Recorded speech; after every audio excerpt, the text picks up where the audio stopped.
So once again welcome back to today's video అండి. So ఈరోజు మనం అయితే పేపర్ 1 ఎస్జిటిలోని సైకాలజీ బిట్స్ అయితే ఎక్స్ప్లెయిన్ చేసుకుందామండి. So without any late psychology bits అయితే ఎక్స్ప్లెయిన్ చేసుకుందాం. The author of the book the process of education, the process of book education యొక్క ఆథర్ ఎవరు? సో జెరోమ్ బ్రూనర్ అండి. So the stage is called a quarrelsome age అని a ఏజ్ని అంటారు? పూర్వ బాల్య దశ, శైశవ దశ, ఉత్తర బాల్య దశ, వయోజన దశ.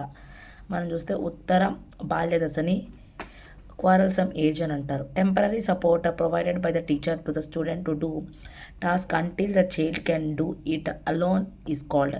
పిల్లవాడు ఒంటరిగా పని చేయగలిగినంత వరకు విద్యార్థులకు ఉపాధ్యాయుడు అందించే తాత్కాలిక మద్దతును ఇలా అంటారు. ఏమంటారు అని అంటే scaffolding. Next, these are considered as educationable mentally retarded.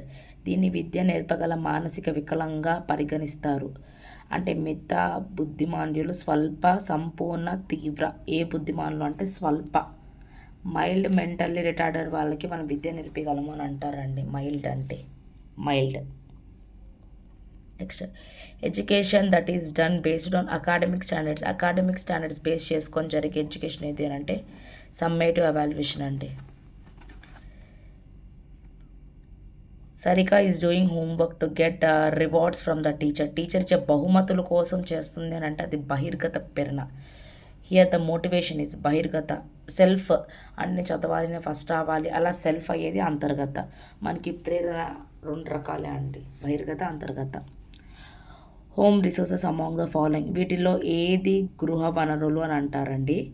So ఇక్కడ చూస్తే నివాస ప్రాంతం, సాంఘిక స్థాయి, తల్లిదండ్రులు, computer, parents and computer, news paper, books, education personality. మనము హోమ్ అనగానే పేరెంట్స్ అనుకుంటాం, కాదు, లొకాలిటీ అండ్ సోషల్ స్టేటస్ అండి హోమ్ రిసోర్సెస్ అనేటివి. నెక్స్ట్,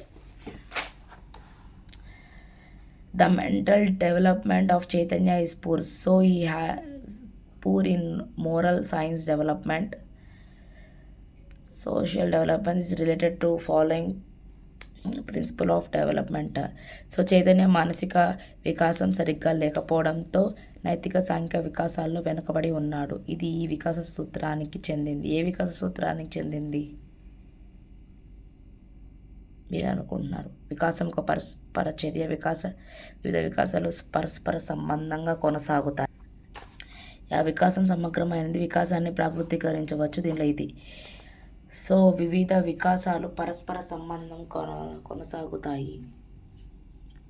విద్యార్థుల్లో విమర్శనాత్మక ఆలోచనలు, సమస్య పరిష్కార నైపుణ్యాలను పెంపొందించే నమూనా. ఏ నమూనా అంటే విద్యార్థి కేంద్రీకృత నమూనా. External factors that influence growth and development.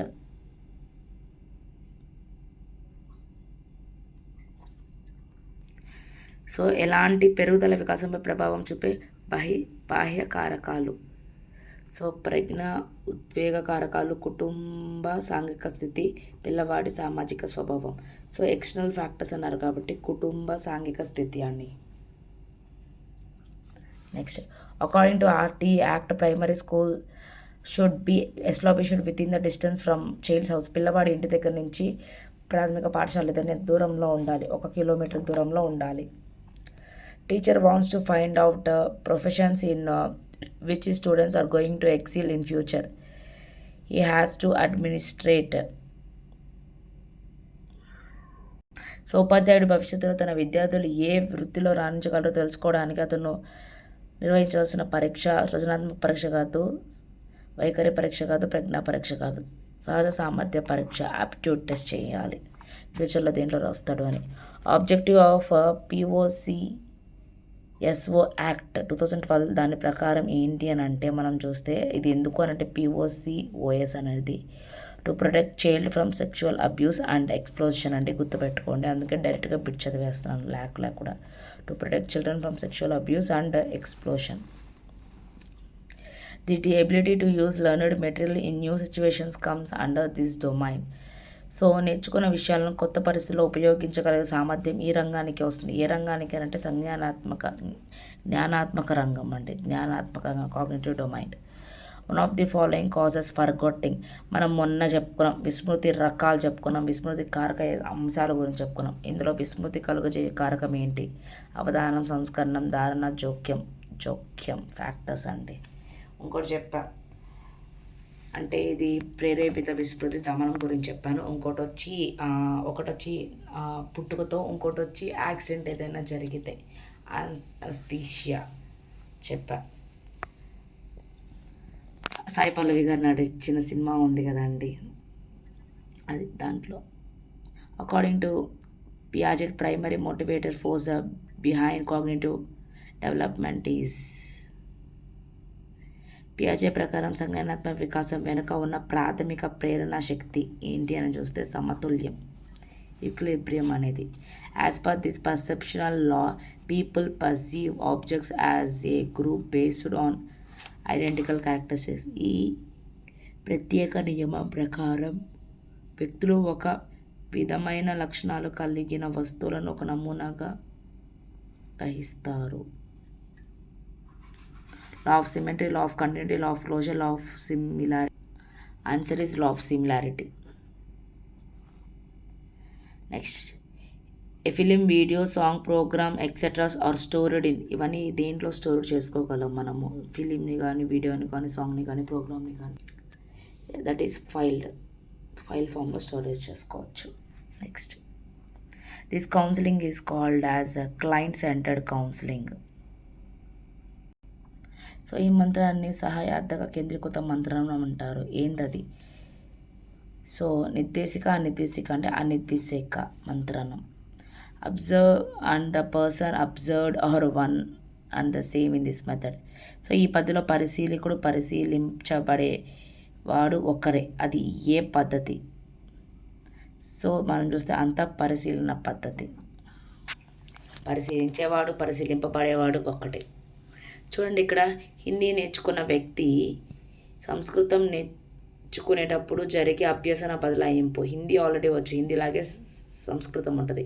Hindi బాగా వచ్చిన వ్యక్తి సంస్కృతం నేర్చుకుంటున్నాడంటే అక్కడ ఎలాంటి అభ్యసన బదలాయింపు ఉంటుంది అని అంటే, సో అనుకూల బదలాయింపు ఉంటుంది, పాజిటివ్ బదలాయింపు ఉంటుంది. Lecture is giving demonstration lesson to teacher trainers learning taking place here is.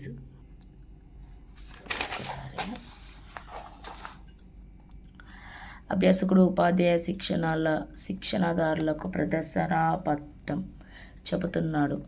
అధ్యాపకుడు ఉపాధ్యాయ శిక్షణాదారులకు అంటే టీచర్ ట్రైనర్స్కి ప్రదర్శన పాఠం చెప్తున్నాడు. ఇక్కడ జరిగేది ఎలాంటివి జరుగుతుంది? పరిశీలన అభ్యాసం జరుగుతుంది. ఎలా చెప్పాలి ఏందని పరిశీలిస్తారు. అదేవిధంగా next, intelligence which is not related to Gardner multiple intelligence. Gardner multiple intelligence theory ప్రకారం ఇది లేదు. ఏంటది? ప్రాదేశిక, తార్కిక, భాష, యాంత్రిక పరిజ్ఞానం అనేది లేదండి ఆయన దాంట్లో. One of the following is not the stage of Kohlberg's moral development లేని స్టేజ్ ఏంది? Authority and social order, obedience, individual ethics and consequences ఉన్నాయి. ఒబీడియన్స్ అనేది పనిష్మెంట్స్ ఉన్నాయి. శిక్షణ విధేయత, social rights, democratical and approval ఇది లేదండి. Next, new academic structure as per NEP 2020 ప్రకారం స్ట్రక్చర్ ఎలా ఉండాలి? 5+3+3+4 విధానంలో ఉండాలి. First one. Next, so memory యొక్క ప్రాసెస్ సీక్వెన్స్ అంటున్నారు. Correct sequence of memory process అంటున్నారు. ఫస్ట్ గుర్తుపెట్టుకోండి, స్మృతి చిహ్నాలు, తర్వాత ధారణ, తర్వాత జ్ఞప్తికి తెచ్చుకోవడం. ఈ ఆర్డర్ అండి. స్మృతి అంటే ఎన్కోడింగ్, రిటెన్షన్, రిట్రైవల్ ఆర్డర్ గుర్తుపెట్టుకోండి. స్మృతి చిహ్నాలు first. Type of learning that takes place through collaborative and cooperative learning. So భాగస్వామ్య మరియు సహకార అభ్యాసాల ద్వారా జరిగే అభ్యసనం, విద్యార్థి కేంద్రీకృత అభ్యసనం. So the organized use of web resources and aligned devices for curricular needs is called. So విద్యా ప్రణాళిక అనువైన అవసరాల కోసం వెబ్ వనరులు మరియు సహకార పరికరాలు వ్యవస్థీకృత ఉపయోగాన్ని ఇలా అంటారు, telecollaboration. The realization that we have about our abilities and qualities is called. మనలో సామర్థ్యాలు ప్రత్యేకతల గురించి మనకు సాక్షాత్కారమే సెల్ఫ్ కాన్సెప్ట్.